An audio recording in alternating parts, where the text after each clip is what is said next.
How to delete TikTok messages. Hey everyone, welcome back to the channel. In today's video, I'm going to show you how you can delete TikTok messages. So now, without further ado, let's get started. So here, first thing first, open the TikTok app on your phone. And now here, once you're inside the app, just tap on the inbox icon which can be seen in the bottom right side of the screen. And now here, once you're inside the inbox section, simply select the chat where you want to delete the message from. And now here, once you're inside the chat, simply search for the message that you want to delete. And once you've found that, you can simply long press on it.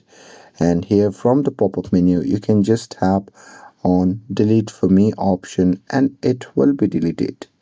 But remember, it will only be deleted for you.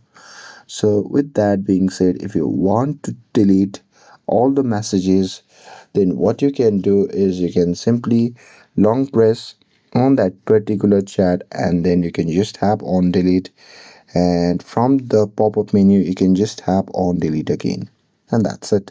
With this, if you found this video helpful, then don't forget to like, share and subscribe to get updated for more videos. Thanks for watching and I'll see you in the next video.